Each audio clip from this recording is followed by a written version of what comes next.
Greetings. Hopefully you can hear me, and this is all going well so far. Hi. I'm Keats Ross. I'm your host. This is the Pragmagick podcast. I'm joined here with the lovely partner in crime, Mary, and we've got our dog sleeping on the couch behind us. Thank you so much for joining me. This is a long time coming. I've always wanted to do something combustible with media and with content. As you know, it takes me a little bit to put together episodes because I'm a bit obsessive. And so it's really, really exciting to do this, my first live stream. So I want to thank everybody who's already here in the chat. Una, the Alchemical Arts, got Derek Hunter, Oswald. Guys, thank you so much, Baz. I really appreciate you all being here. This means a lot to me. And, without further ado, I guess I'll just kind of start by giving you a bit of background on me. Maybe where I come from, what my journey has been. And I guess that we should start in the barrio of the Southwest, which is New Mexico and Arizona, and predominantly Hispanic neighborhoods, lower income Hispanic neighborhoods. It's there that I knew hechiceros. I knew a lot of brujas growing up. There were, street witches and magicians on the corner. But I'd split my time from the Southwest to L.A., where my father was part of a compound that had Marilyn Ferguson, Robert Anton Wilson, Timothy Leary, like these supreme figureheads in a lot of the metaphysical community abound. So a very sharp contrast for me. And, I didn't really appreciate or understand how pivotal these people were until a lot later in life. I went my own way through art, pretty much. Rock and roll, punk rock, all of that kind of showed me this DIY aesthetic that led me to my always interest in metaphysics. And, of course, chaos magic, condensed chaos, disinfo. The Book of Lies was a predominantly big influence on me. It had everyone in it. I was a big comic fan growing up, so I had, Alan Moore, Robert Anton Wilson. You got Alan Moore talking about Austin Osman Spare, who would become a major influence on me. Grant Morrison, and Richard Metzger, who really put the book together, and I was always a big fan of Richard Metzger. And it would be until my 20s or late 20s where I actually got to write for Disinfo, and I was a contributor to disinfo.com. So I got to manifest that. I hate to use that word, so excuse me. But I got to realize that want and that influence and be around it. I mentioned, punk rock and rock and roll. And to me, magic has always been predominantly art. It's always been art-based. It's always been the creative spirit, that gusto, that love of creating, of speaking to a higher self through beautiful mediums. And I've been making music under the name Dakota Slim since I was 15. And yeah, I've been mixing magic and art since I can remember. So thank you for showing up. Thank you for being here. I thought today we'd just kind of keep it light, keep it fresh. I'll talk a little bit more about my upcoming projects. I will converse with the chat, and we'll just see how it goes. But first of all, I wanted to thank Miss Mary June. She's the, I wouldn't say apple of my eye. That's like, I'm just here that's like a sperm thing. Yeah. She's the wine bearer. And help field your questions. True Aquarius over here, the wine bearer. It was her birthday yesterday, so wish her a happy birthday. In any case, I thought we'd start with talking about a little bit about We the Hallowed. I think, you've probably seen the symbol. You've probably, if you're in the orbit of me, it's been this real nebulous kind of creative kerfuffle, And I think that maybe walking you through a little bit about what We the Hallowed is as an art collective would be beneficial to everyone involved, because at the end of the day, I want people to be involved. I want people to collaborate, contribute, and I want to share in the metaphysical musings of artists. So We the Hallowed is an art collective. We were based out of Portland, Oregon. I'm now in Denver, Colorado, but that's just the Southwest kicking back in.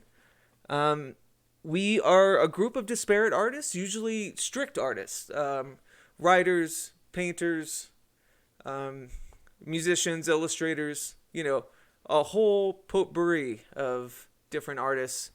And we all share in the common need and want to hit those trans-dimensional wayfaring type ways that artists tend to do, catalog it, discuss it, be with each other, share with it. I think the biggest part of it, though, is that we're all disparate artists. It's really hard to find a through line aesthetically between us, which I think is that's what we're trying to do. We want to celebrate individuality, especially if it's as small as aestheticism, because, everyone is their own kind of unique wizard at what they do. But we started as a collective in Portland, Oregon. This podcast actually sprang from my live salons we do at the Waypost in Portland, Oregon, monthly. And so I'd chat and host, conversations with people while we'd have tons of bands or live painting, live art happening. And it was a monthly thing. Actually, you can hear some of those first interviews, the live ones, in the first 3 episodes of my podcast, which was with Aaron Aquarian, Jimbo Kennedy, and Montana Jordan, who, is doing great things. All of them doing great things these days. But I think I'm going to take a breath. Maybe read a little bit of the comments, see what's going on in the comments. Hey, Keats and Mary, this is Derek. Love you, Derek. Oh, cool. Derek Cthulhu's here. Yay. She's the peas to my carrots. Yes, she is. And everyone says happy birthday to you. Yeah, she's a drummer now, too. I wanted to talk a little bit about, I know, stop me if I'm giving way too much information. I tend to do that. There's a lot going on in my head. But I thought, Derek's in the chat. One of the biggest things for me this past year was the ability to write the foreword to his wonderful work, which is Love, Chaos, and Theory and Practice. And I thought it'd be cool to kind of read that. You'd kind of get more of a feeling of where I come from and why magic and why, I don't want to say occult. It's such a thing. It's such like an armchair thing. Magic, practicing magic has been such a positive and supplemental thing in my life. So, if you don't mind. And this is the foreword to Love, Chaos, and Theory and Practice from the beautiful Derek Hunter. He's in the chat. Please ask him all questions. To me, it doesn't get more magic than Love, Chaos, or, just creating art. But seriously, this book is wonderful. Quetzalcoatl came for me in 2012, and there's a part of me that believes she came for you too. Then, sure, maybe without all the pizzazz and hoopla of the fire and brimstone off thought, but transformative to say the least. The serpent barked and we quivered. My father calls it wilderness years, being tempted by the devil in the desert. All a bit dramatic, sure, but we all have gradients of that experience. Mine was spent kicking drugs and punching ghosts in a dark place in a sunny space. Quetzalcoatl came for me in Phoenix, Arizona. You can't write this shit. But I did. That's funny. I was oh so dastardly unprepared for her madness. I had just pushed through the apathy and excess, found myself at the vapidity of withdrawal. Everything haunted me, and it was all so very somatic. Quixotic, numb, deliciously amphibian. I've spent every year since 2012 trying to calculate, distill, or glean how the fuck I made it out alive. When I look back at those times 7 years ago, now 8 or so, I see the world as a toddler, learning to walk, the heavies dealt to bad manners, deciding I wanted to be better for those that still loved me. I was a baby on the brink of world's end, like a giant pickle-brained mutant learning the ropes of modern society for the first time. Guilt crystallized. It mutated into motivation. My pretentious allusion to the Mayan myth aside, there was an inner alchemy that went from red to white. Not overnight, but red to white. I started to hear through this bardo. Was this an ancient hum? The things that keep us buzzing and grinning? Keeps working? Keeps us loving? Anyone who has crossed the sticks of self-destruction knows that buoy all too well. Swim back. Whether you heed that or tumble in the tundra, life has a funny way of slobbering on you. But how can I calculate what worked? What made me transcend the desert, quite literally and figuratively? I'm not entirely sure. This is my great work. I'm not entirely sure what lifted me. However, there have been a few rivets in the bumpy road back, big, bright ones, that read acceptance, accountability, application, and ascendance. Possibly very much in that order. It's inherently incalculable, free from the confines of our self-importance. It's forgiveness, retroactively and future spent. It's love. Love Chaos, and this first iteration as an artistic, if not elusive, self-published book came into my purview during the early days of podcasting. I started the podcast Pragmagick as a means to glean and document practices that inspire or enhance the creative process of life, attempting to mine revelations, so to speak, attempting to discern the powers within and without, the furies that somehow lifted me from that desert soil so many years ago. This is where Derek Hunter arrived, discussing Love Chaos on the Occult Personality podcast. Never before had I heard a practitioner, a magic-minded artist, back up the constructs of their philosophies with such a selfless purpose.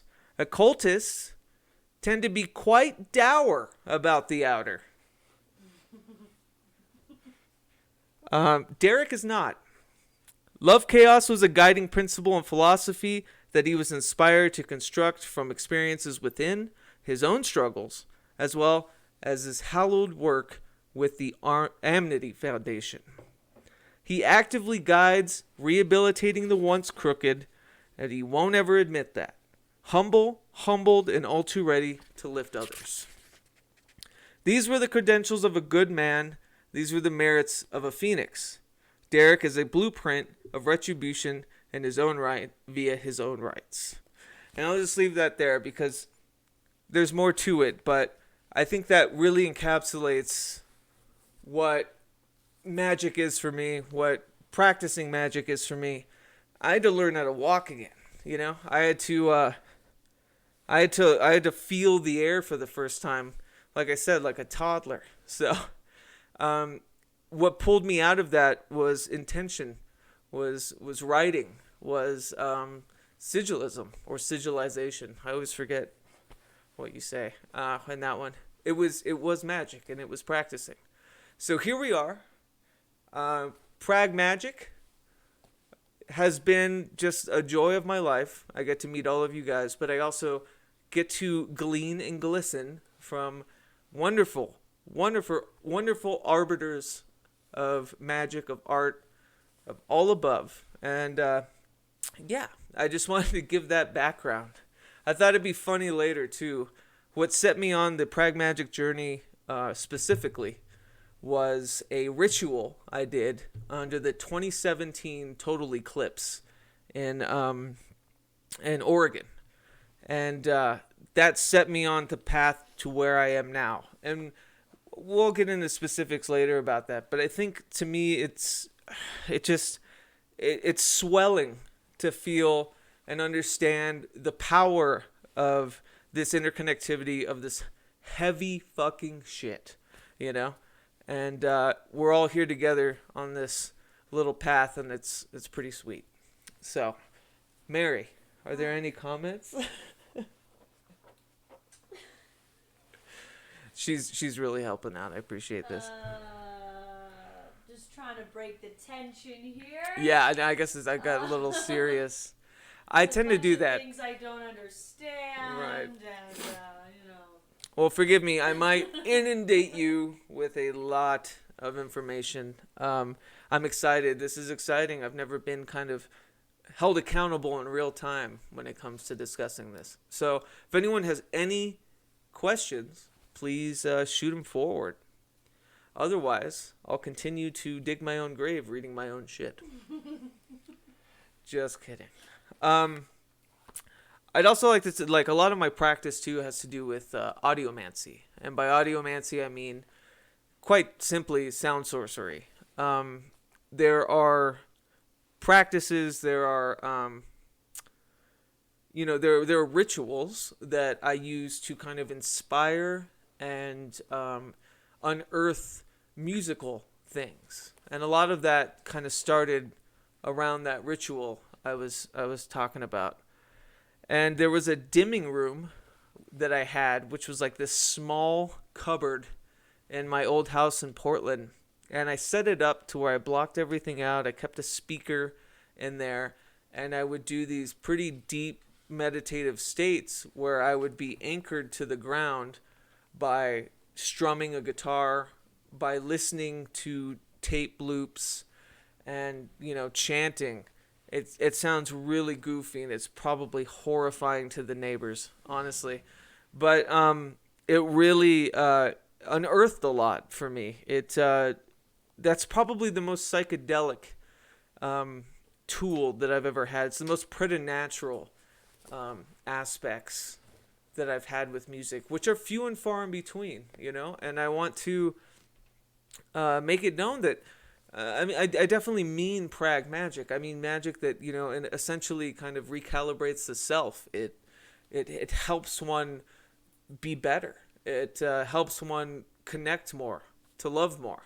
And it sounds super corny saying it out loud, but it's not saying that I don't have crazy trans-dimensional wayfaring, in my peripheral or whatever, but it happens. And so I don't want to dispel the preternatural, because there is something to it. I do feel that there is a collective unconscious, or there is a neither, as Austin Osman Spare would say. And I think swimming in that has shown me more than I could ever learn alone. I would also discover things that would be later ratified. I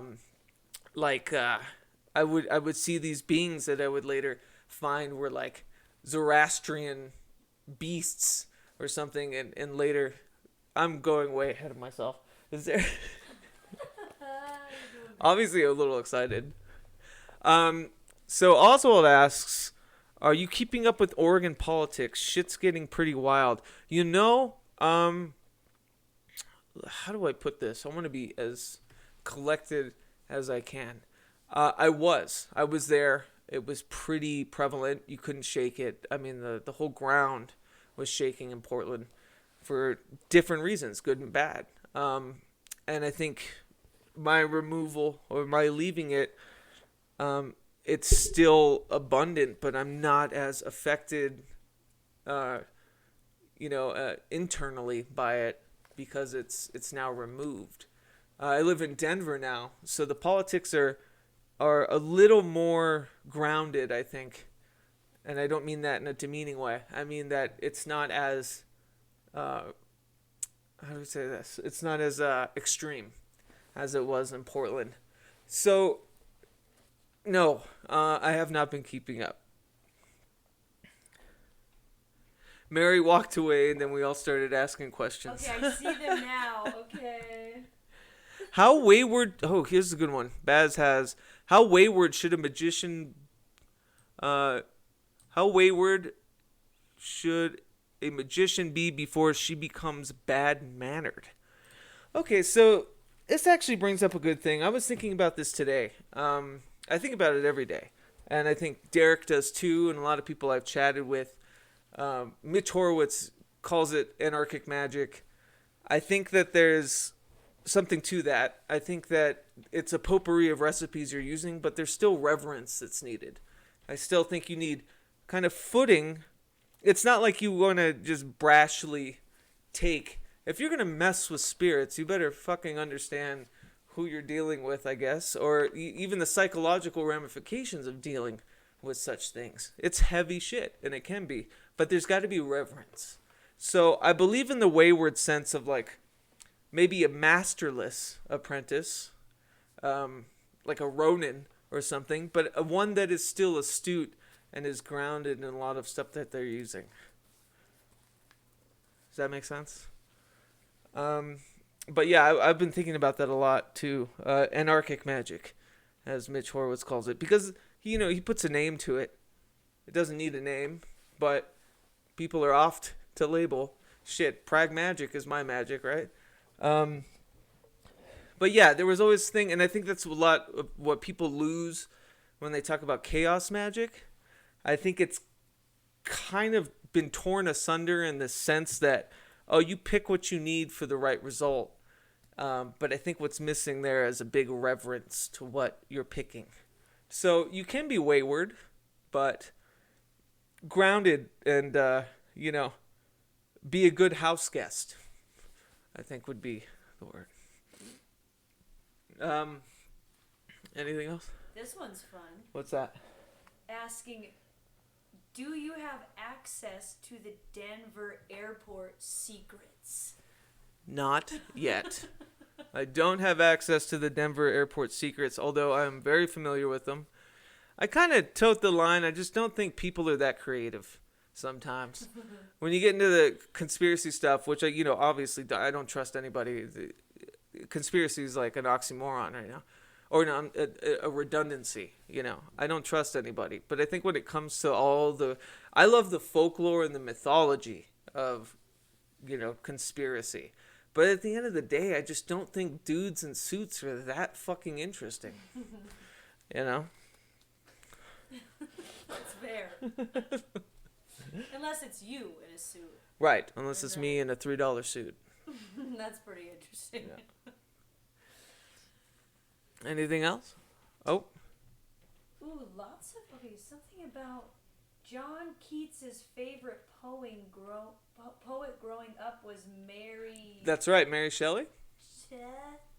Yeah.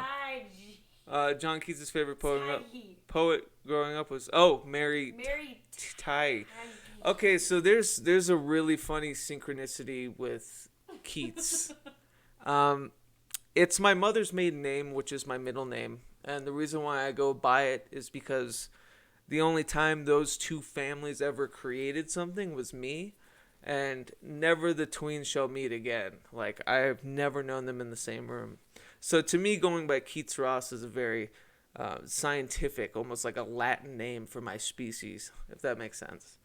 The funny thing about Keats, though, as a hopeless romantic myself, admittedly a hopeless romantic, he's obviously been in my, purview for some time. But the funniest part is that his death day, the day he died, is actually my birthday. So, February 23rd. So, take with that what you will. We were talking earlier about coincidences or synchronicities. It's a coinicity, I guess. Can we start a prog band called Pragmagick? Pragmagick, yeah. No, that's dope. I mean, God, talk about prog and magic, right? King Crimson, come on. You tell me those guys don't dabble in shit? They dabble in shit. So, it would be pretty on the nose, but I'd love to do it if I could play that well. Let's see. Una saw Keats' house in Rome and in London. Dude, he lived well. I mean, he died at like 24. Dude's having 2 houses in 2 foreign countries. Don't let anyone tell you writing doesn't get you anything. Yes, Fripp, Baz. He's on it. Yeah, I mean that whole Bowie low period with Fripp, right? It's transcendental. I think okay, so this is a good point. It's not like being how do I put this? Like revolutionary in thinking that the occult and art, you know, don't mix. I think it's pretty obvious, right? That said, I love to retroactively find who's been dabbling with who's been studying with who. Of course, everybody knows the Led Zeppelin.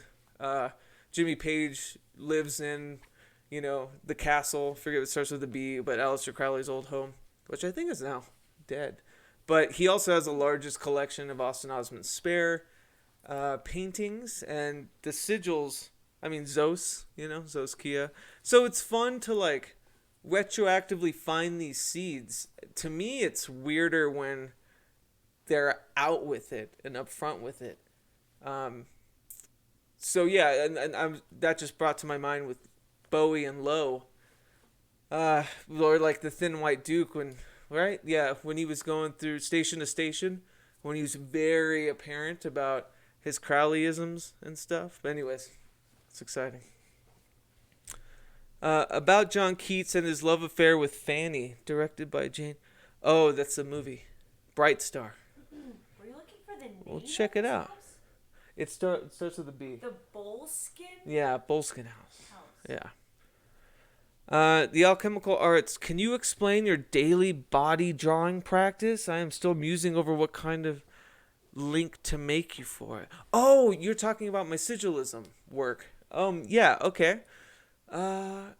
So I have a pretty intensive morning ritual. I use a lot of different tactics. When I was saying like a potpourri of different recipes, I wasn't lying. But these are more tuning exercises. And so what happens is sigilism has always been a part of that. I've always created sigils for things and then of course, it got into sigils being hyper sigils and like records and stories and stuff. But I always kind of tune myself back down to symbols, like the Austin Osman Spare style of symbol. And part of the ritual at the end, in front of the altar, going through a bunch of other stuff, I draw the sigils that I think I need to most focus on throughout the day on my hand. I've actually just started drawing them on my wrist because my hand has been getting so black from Sharpie and stuff that I'm moving it. Explain the real reason. Right? What's the real reason? Oh, where the ink ends up. Oh yes, and also the ink ends up all over the bed. Like I've ruined so many sheets from all my sigils on my hands.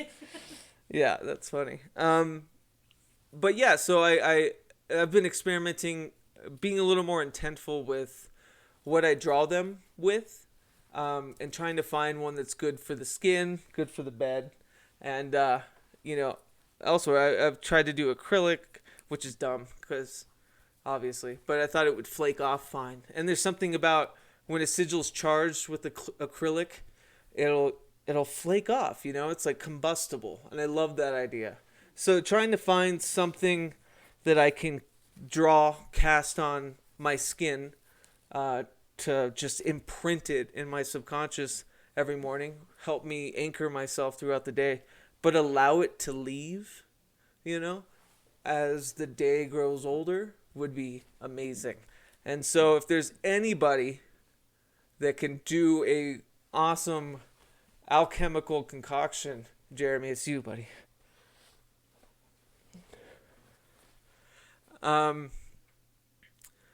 But yeah, what was it? What else? Yeah, I guess that's the sigil thing. I will formulate something. Yes, thanks, man. It's amazing. I hope you guys are following the Alchemical Arts YouTube channel. It's true alchemy. It's brilliant. He creates his own pigments, colors, talisman, and it's so fascinating to watch, and so without the pizzazz of the art stuff, Like he's actually creating things to be used. And I think that's so brilliant when you get into the intention of what you're using. Like I was talking about earlier, trying to be intentful about what I'm drawing on my body as much as what I'm drawing it with. And so he's going to the source, and it's a brilliant channel. Everyone should subscribe. That's a nice effect concept, the ink staying on your hands then leaving. Yeah. Yeah, so I was trying acrylic with it. Like I said, cuz it'd flake off, but it was just too messy. So it's a process. I mean, like any praxis, right? You gotta keep fine tuning the recipe. Oswald says, "Does Denver, Portland, Oregon, Albuquerque have the strongest magical?" Oh, okay. Does Denver, Portland, or Albuquerque? I like how you spelled that. Have the strongest magical aura. So we were just talking about this. We just took a walk earlier, and we were comparing kind of the atmosphere and the attitudes just that are thick in the air in different places. And with Portland, there's like a tinge of pretension, and it's not necessarily a bad thing. It seems like it's gotten to a place where people are being weird for the sake of being weird, and it's pretty noticeable. I think they really run with that flag, keep Portland weird, and it's already got this really dark, ominous tone. It's got a real crooked history. It's got, just a magnetically beautiful but gloomy climate. So it doesn't need to be weird on top of that. It's beautifully strange and haunted otherwise. Albuquerque, I'll just jump to that. Albuquerque was... so, like, growing up there's a lot of just... It's, 50 million times more diverse than Portland will ever be. So there's that, and with that, you have just a smorgasbord of different cultures, especially in the Native American and Hispanic communities, and they just everything from the sigil of the Zia on the flag for New Mexico. New Mexico is just rife, and to me, it's like, I'm reared in the desert. I grew up in the desert. The desert's a part of me deeply, and so I'll always have that ethereal sense about it. And Denver is like that too. Denver is, practically the Southwest, and it's got, the frontiering mystic West thing. It's been beautiful here, but it's also very usual in a way. They've got a lot of people that are more interested in, health and sports. So, but as far as like the architecture and the atmosphere and the area, yeah, you just can't shake it in the desert. And being a mile high, a mile closer to the sun, it has a beautiful and benevolent weirdness to it. What crooked paths in Portland? I am curious. So Portland, everything from Shanghaiing. I don't know if you've ever heard that that term, but it was, a logging town, and it was a pretty crooked port in the logging industry way back in the day. And they have tunnels where they used to drug and smuggle people into slave labor. And Portland has kind of kept that torch. It is a very bad human trafficking area. And the white supremacy is through the roof. Like, it used to be... It was like the first city to knowingly elect a mob official as its mayor. And there's a great book called Portland Confidential. Check it out. It's about the twistedness that is Portland, Oregon. Not saying that's what it is now, and as a matter of fact, Portland's really fighting that history, so I'll give that to them. But yeah, white supremacy runs rampant. It's just not as diverse as I think would be healthy for a place that magnetic, if that makes sense. All right, trying to see what else up in the thing. Did I miss any questions? Do you ever draw sigils in dirt on the earth? Yes, Baz. Yes, I do. Very much so. Especially in dirt. Like I was just saying, reared in the desert, like sand casting is what we used to call it as kids. Knowing that like a monsoon or just the earth would just wash it away.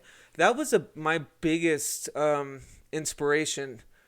It came to sigils when I first started because they talk about them combusting like in your subconscious and outside, and I've always used the earth in some way or another.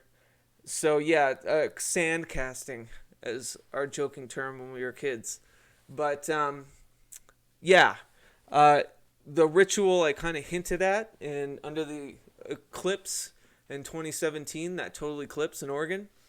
I, I I'm like reticent to talk about because it's like if I told you exactly what I did, you'd be like, "Are you fucking crazy?"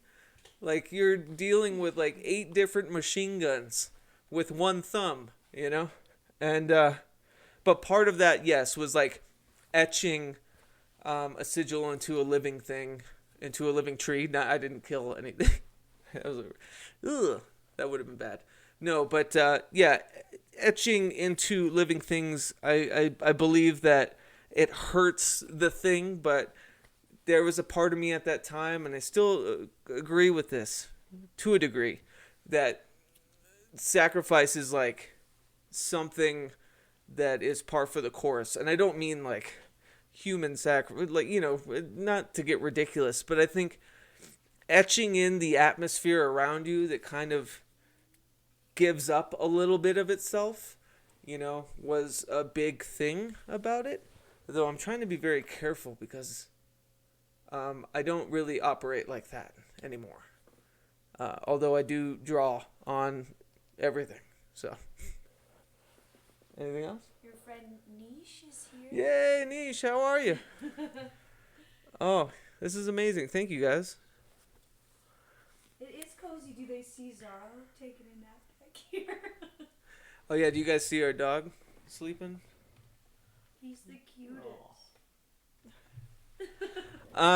So Alchemical Arts, do you use your imagination for the sigil design, or do you have reference books? Oh, so no reference books. Yeah, absolutely imagination.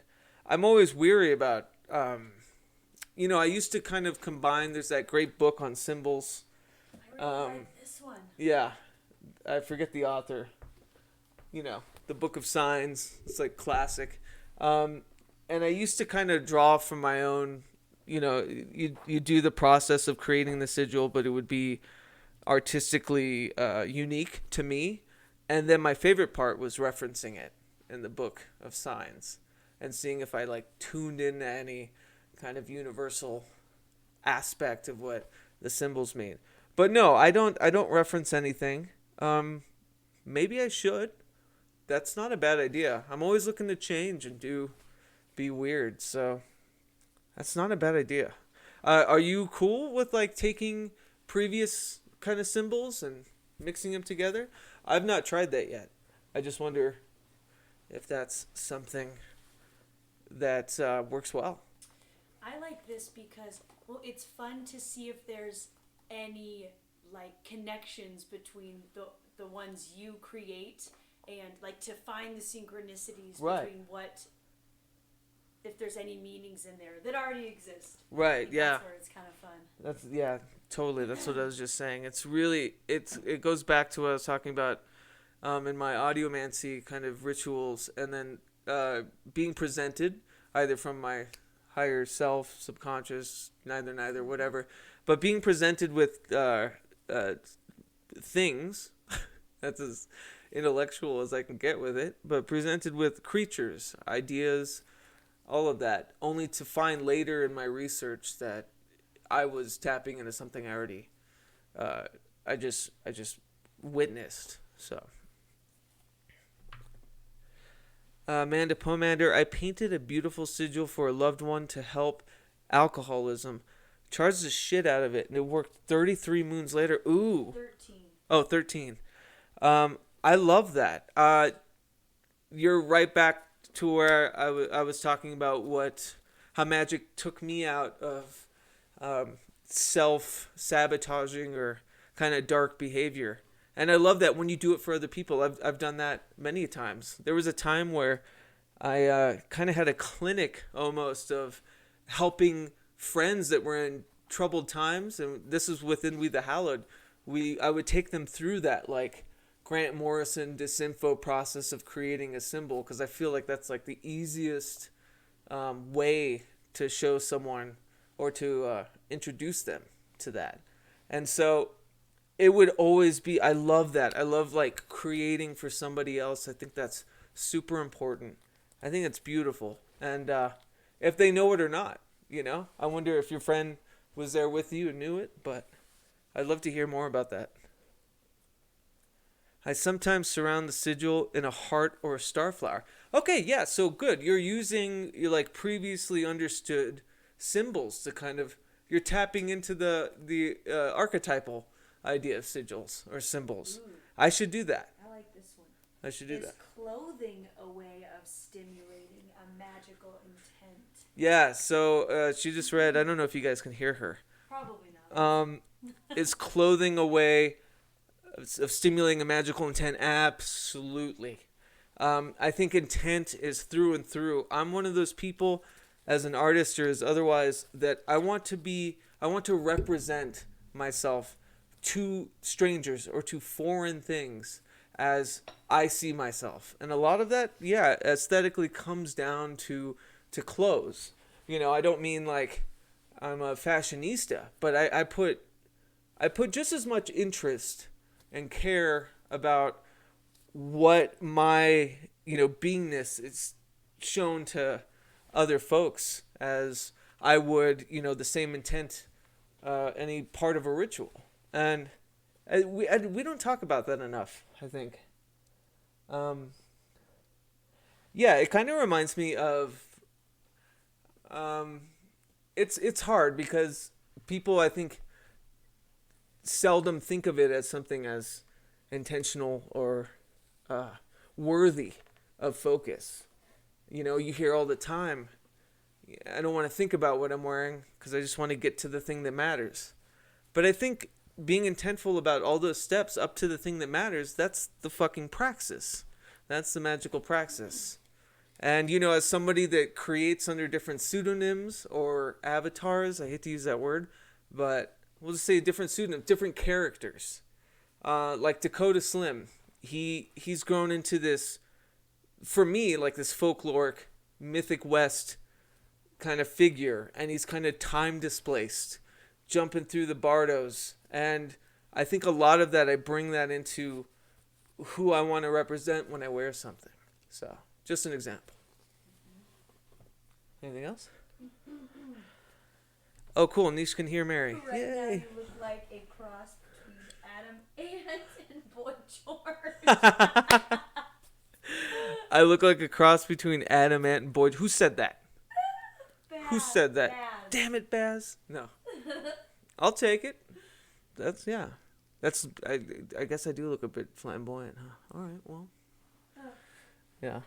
I know it's just... Hunter's personal choice of mine to always wear black, white, or red for alchemical resonance. Yeah, I dig that. I think, me too. I keep it at a scale, a weird color schema, for me. She likes red. I don't do red. But, How did we end up together? I know. Well, that's exactly why. It's like antithetical in a way. But to bring back to like the clothes thing, I think that I have a hard time trusting, an artist that doesn't represent themselves at all times. And sometimes you're going to fumble. Sometimes you're going to look like Boy George and Adam Ant, Can't all be winners. But other times, you look like a dashing mage on the prowl. So, I don't know. Oh, my apologies. It had froze. Let's see. Amanda Pullman, let's see. Alchemical arts. I use a combination of traditional alchemical symbols and my own, but I am still working out where I'm most comfortable. Yeah, and I think, that's probably to the practitioner. I honestly, I think why I got into the occult, or why metaphysics and magic came to me in a way, was an outsider syndrome, was kind of feeling cast out in a way. And so I think probably regrettably my initial reaction to using other things is feeling like I'm subscribing to something else. And I know that's bullshit. I know it's just a knee-jerk, reaction that I have. It's almost like, it's like childish. So I'm working through that. But I would love to get into working more with archetypal symbols, for sure.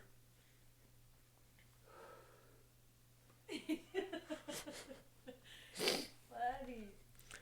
All right, let's see. Nish was saying something about a specific tarot deck. Tarot of the Holy Light. Huh? Tarot of the Holy Light. No, I don't know In that. regards to something, I think I should put my glasses on and then I could actually be of help to you. But I'll take the Jarvis Cocker, Baz. I'll take the Jarvis Cocker. Let's see. So Nish brought up a tarot deck, but that reminds me, I wanted to do kind of a live reading with the disruption generator. I'll be right back. But she's laughing. No, Some set her off. No, you're good. I wanted to use, so the disruption generator was put out by We the Hallowed, the art collective that I blabbed on about in the beginning. And it's a bibliomantic book full of like 160 components that were so Eric Millar, the creator, on wethehallowed.org, for as many days as there are components, he would generate a random word, and then he would illustrate that word. And he created his own oracle doing that. And it's like it's insane. Like it has been truly revealing for me. And I don't know if some of you guys know this, but here is the disruption generator. And I thought we could kind of fumble around, maybe check out what it has to say. Oh, Amanda Poner says, Holy Light. Okay. I swear by the Golden Dawn tarot from like the 70s. It's like a low Scarabaro kind of deck. It looks really metal. That's pretty cool. We're gonna probably break it out, but yeah, let's just do this. Ha! And sometimes you'll get a reading like this. Deer. And deer, his definition is graceful, swift, or elusive. Now, I'm neither graceful nor swift, so we'll just go with the elusive part of this. But you can check out wethehallowed.org or the disruptiongenerator.com. Here, I'll give you guys a view here. So this is the disruptiongenerator.com. You can check out the book and read all the components. I absolutely love this thing. It's one of my favorite things we did this last year. And by we, I mean I didn't do shit. Eric Millar created his own oracle, and it's just brilliant to me. But anyways, enough of that. Okay, here's another question that's hard. This guy has big words. Do words born of an internal glossolalia? Yeah, it's like speaking in tongues. Glossolalia. Yes. Glossolalia specifically too. How I write music a lot of times, especially within the audiomancy stuff, is I'll record myself in a dimming session, as I call it, a dimming session, and I will just chant gibberish. And a lot of the times, I can retrofit what I'm saying as I make out the phonetics and everything. Yes, I think glossolalia is like subconscious, vomit. And I think it really works artistically sometimes, especially when it comes to writing, lyrics, or any of the above. That's a great question. I love glossolalia. I love that it's unique to everyone. There is no sequence or symptom or language that is shared between two people when they speak glossolalia. And I think that is fucking fascinating. And no matter what the evangelicals will try to tell you, you know, it's the angels' language. And it probably is the angels' language. But I think it's supremely unique, wholly individualized, and just really pretty. When it's not like, you know. But maybe that's pretty to yeah. some. Let's see. Yeah, idiolex. Yeah. I was not expecting to be so taken by it as a 40-year-old reader. Oh, you guys are talking about that Holy Light deck. I gotta check it out. Send me a link. Because I can do that now in real time. Let's see. Derek, the 3 books are a must-have. Oh, you guys are on another one.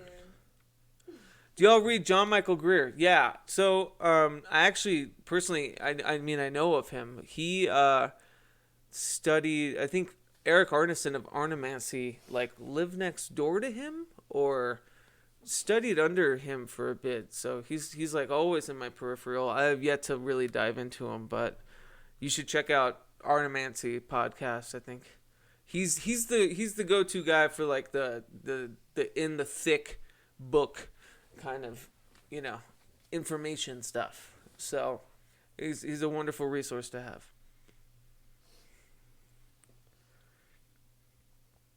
Yeah, JMG lived in Ashland. Yeah, I think that's where Eric Arneson's from. So, but don't hold me to that.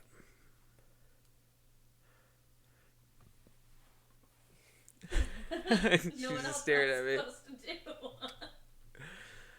Well, let's see, what time is it? How have we been doing? About an hour? Are people bored yet? Yeah, you guys bored yet? We can talk about Ashland. I had a friend that just moved from Ashland. He told me it was rough. I guess like Medford area, anyway. But yeah. What are we missing about? Yeah, what did I not talk about? No, what's we? Oh, I thought it'd be a good Are time. we missing anything? Well, everyone that's in the chat here are all people that I want to collaborate with, or I want to have participate within We the Hallowed, especially wethehallowed.org. It's been like the tie that binds when it comes to international media magics. And so I would love it if you guys in the chat all submitted things, wrote that you can do whatever the fuck you want. Just be a part of it. I think that's the greatest part. I'll show you what kind of it looks like. So this is the website. We just had Sarath the Mage put his first cut up on there.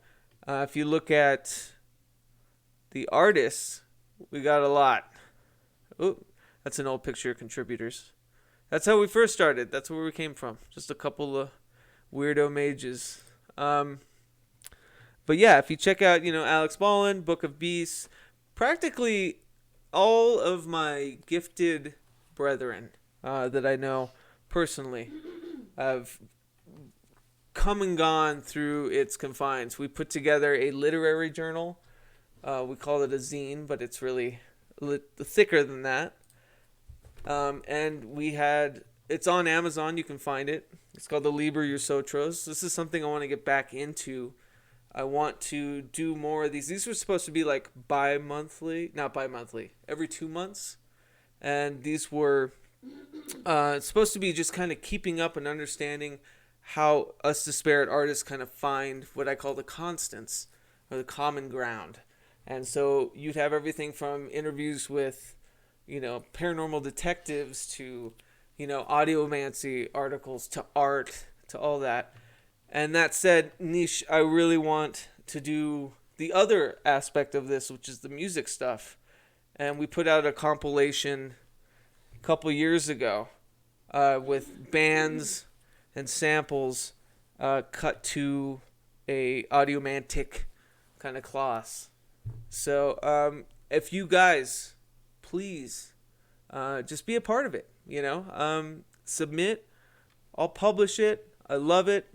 I trust everyone equally. I don't care what it is. I just love being a part or having a hub, a custom kind of hub where it's a bunch of disparate art that's only tied together by, metaphysical musings. Speaking of which, people aren't bored. They No? have some questions about your upcoming album. Oh yeah? That Me has too. been coming to fruition from Derek Hunter. Oh hey, can you talk about your new album you are working on? Sure. And I guess previously was asking what is the motivation for the dish? Okay, so the last album I did, Cactus Crown, you'll see the cover and these like little slideshow next to me, was done because of that eclipse ritual. And with audiomancy rituals, I call dims, I created this little hyper sigil, and that was the last album. There's been a lot of life change, a lot of media done outside of music, and so now I'm getting back into that. Yesterday we just worked on a song. We're doing stuff together, me and Mary. I've got big plans as far as like a concept album with more audiomancy, but it's also going to tie into this book I've been writing about Dakota Slim. About Dakota Slim punching his way through the bardos of the afterlife, time hopping, it's kind of pulpy. And so I'm finalizing an album to match with the chapters, which was always the plan. Not unlike, I'm finishing a comic finally. It's this like, so I was in a group called Spare Spells, and I wrote and recorded this record I was pretty proud of a couple years ago, right before the eclipse ritual, which just exploded everything. But that record was supposed to come out in conjunction with a comic book, and now we're in a place where I'm so removed from it. I'm so removed from the burning down of those connections, of Portland, of all of that we're going to finish the comic book, and we've been working really hard on it. And I'm really excited about it. It's called The Narrows, and it's loosely based on Portland, Oregon, and my metaphysical shenanigans as a ruffian out there. So, but the book I'm writing right now, and that's kind of my big 2020 thing, is called Zozobra, which I'm sure some of you might know is the name of the festival that happens at the Fiesta de Santa Fe in New Mexico. It's kind of the progenitor of Burning Man, but a bit more religious and cultural. And it's kind of using that metaphor throughout the entire story of rebirth and music. I'm calling it the death of Dakota Slim, basically. So this might be my last Dakota Slim record that I'm working on. Or it'll just not be, because it never seems to die.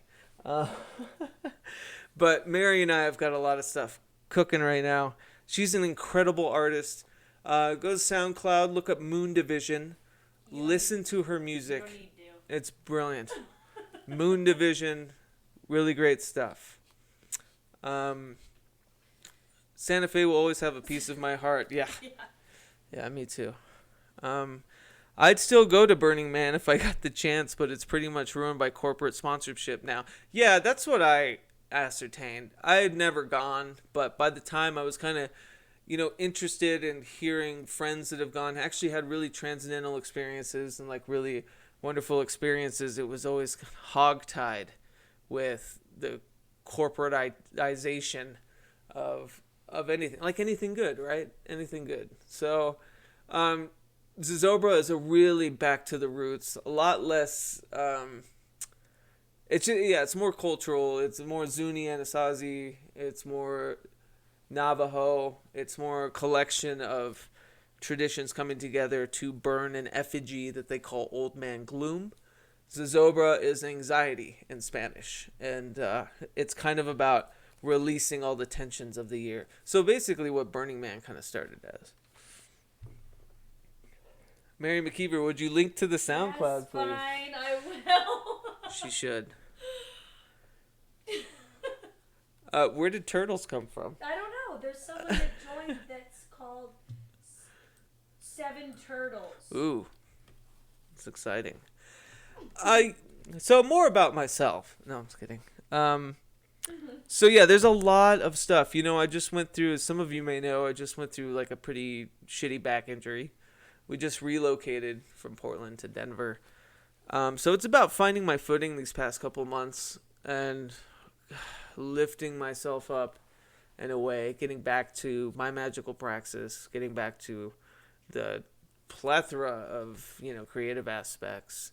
A lot of writing has been done. A lot of writing will continue to be done. But we're going to have an album out this year in 2020. I'm going to finish that book. I swear to God. And a comic book as well. Yeah, if it's the last thing I write, that's going to be it. Well, I wish other people could talk. I know. Next time I'll get a Zoom thing figured out. I just like learned all of this stuff today pretty much, and I'll get a Zoom thing figured out, and I'll have more of you guys join and talk. If there's any last minute questions, please shoot them my way. Otherwise, Come on, you could talk about yourself for longer. I could. How do you guys feel? What's everybody's Can you status? explain to me about what today? Turtles all the way down. Yeah, Turtle. exactly. Yeah. Well, what is this? Could you explain what today is? The 2nd of February? Oh, yeah. So Mary was just asking what the significance of today was. And it's the palindrome date, which 02/02/2020 is the same backwards. And it's the first, Oswald was, he gave the specifics here early in the chat. Let's see, he said, oh wait, it's not that old. Oswald had like the exact, it's been like, so like 100 years since the last one, and it'll be like however long since the next one. Super rare. That's cool. This is not my intention. I'd like to stumble in to metaphysical goodness. So it's really cool that it happened to be a palindrome date, and I hope everyone is. Oh, and James Joyce's birthday, obviously. But I hope everyone is just having a fucking time, because quiet is good, exciting is good. I think being merry, maybe being with Mary, is the best. So, yes, here we go. Oswald says, it's been 909 years since the last one, and 101 until the next one. And it's also James Joyce's birthday. Damn. That's cool. All right, hopefully Mary will get you that link.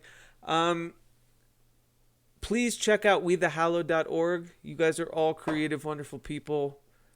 Yeah, submit articles, you know, do whatever you like. Just reach out to me. We'll get you set up if you want an outlet to just be weird. Yeah, I'd love that. What else? Yeah, pragmagick.com. You can find all the old episodes. I've got some pretty cool interviews lined up for the next couple of weeks. I know Thomas Sheridan is one of them, so that'll be a very interesting chat. I know we were going to talk more deeply about the kind of psychological ramifications of hexing, which I think is seldom talked about. So that's going to be a neat one.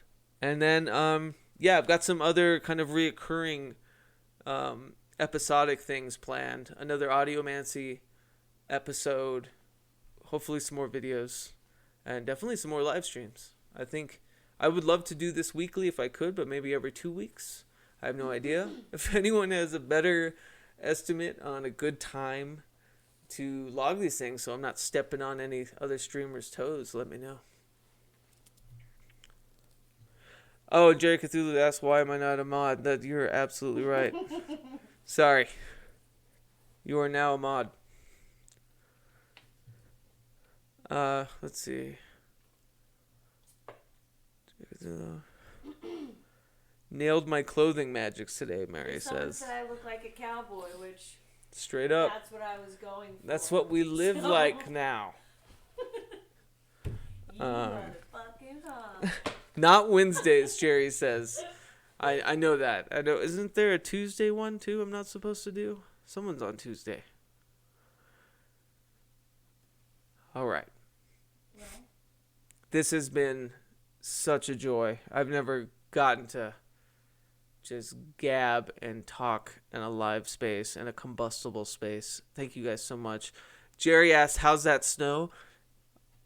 Okay, so today was 75 degrees, warm, beautiful. She was out in shorts. I was in black pants, as I always am.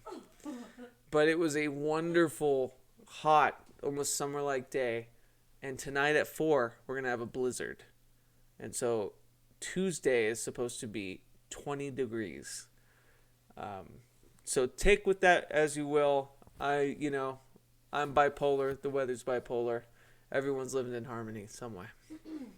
how do you make somebody a moderator? I just did. You Oh, right okay, click they were on it. Yeah, requested. I know. Make Nisha mod too. Yes, you're absolutely right. Do you stay mods for every live stream now that I've made you guys mods? Is that how it works?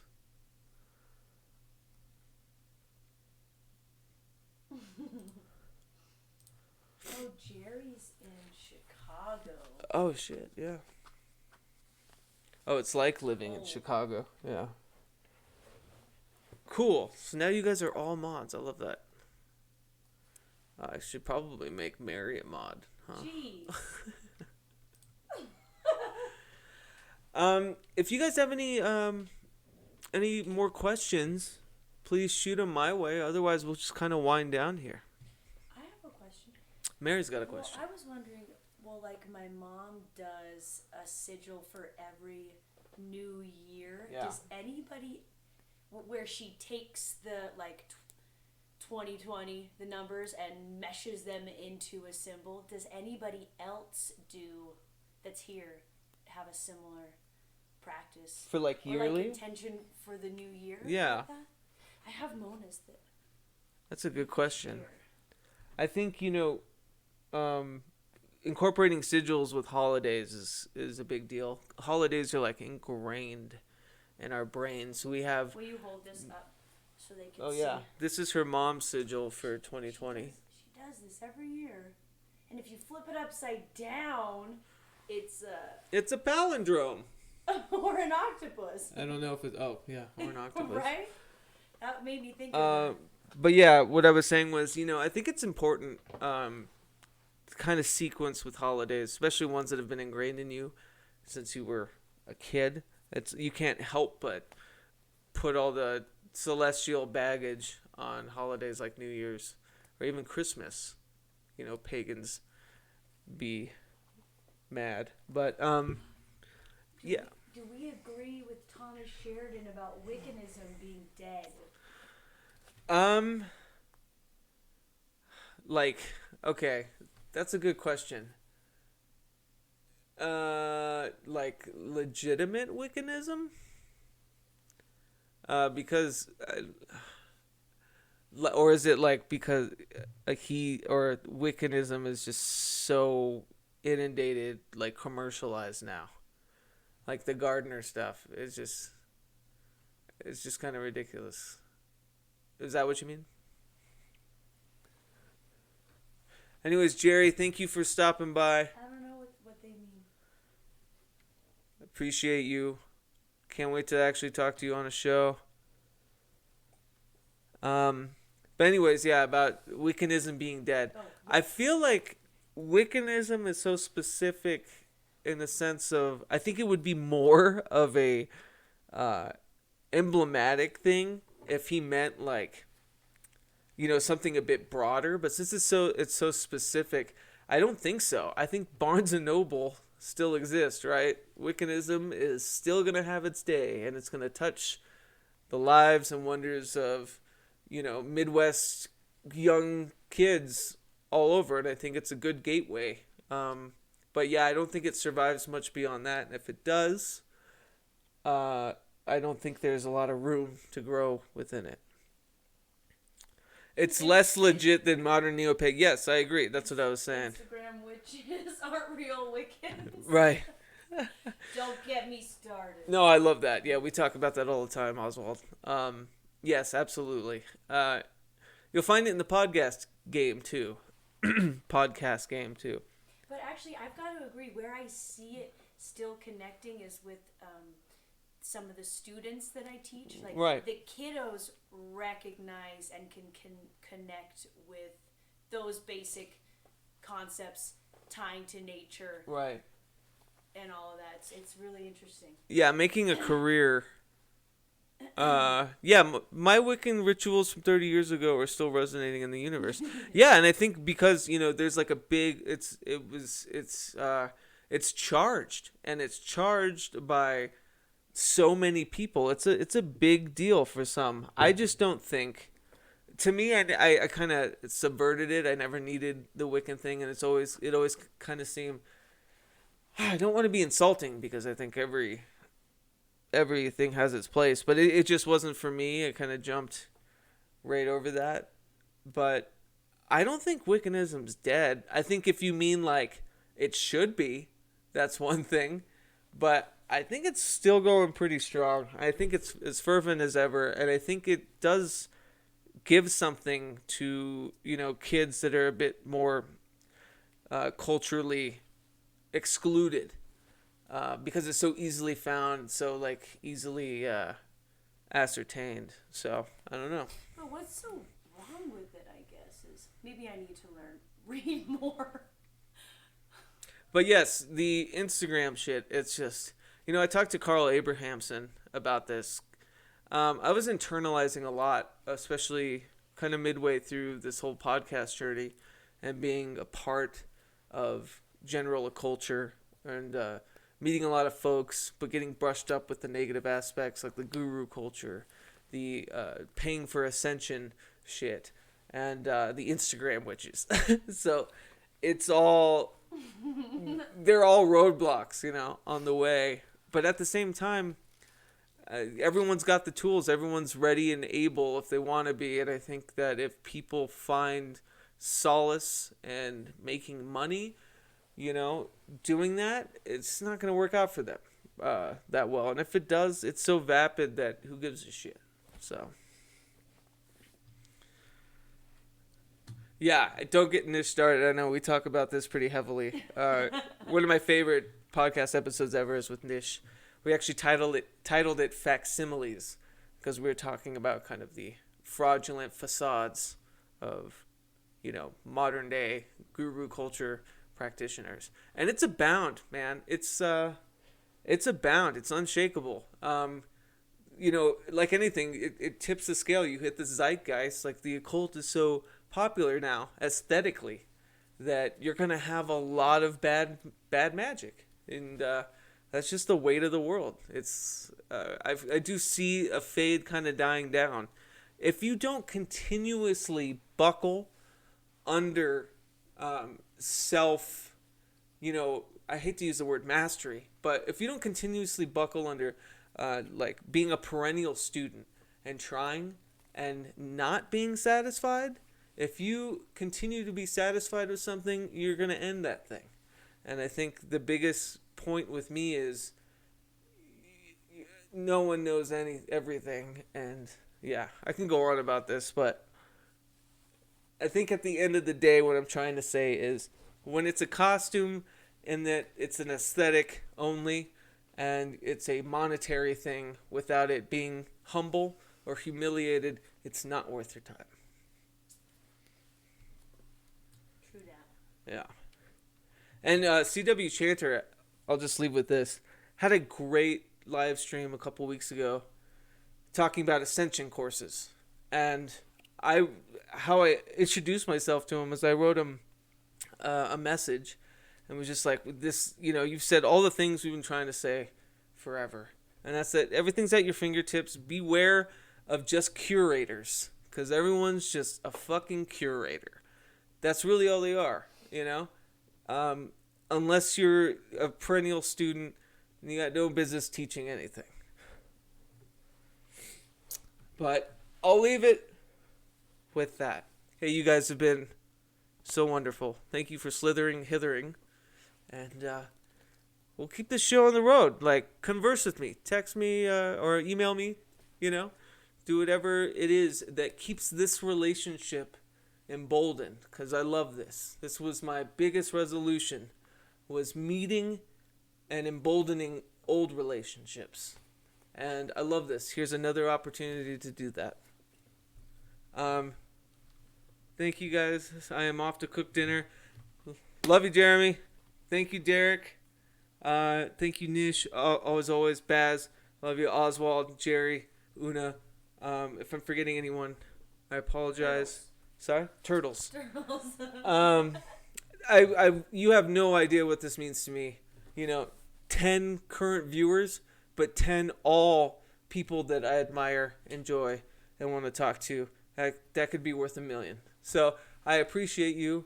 I love you, and as we say in We the Hallowed, because there's no point of immortality without the idea of creation, and then it's to haunt on. So, love you guys. Be real. Be well. Be real.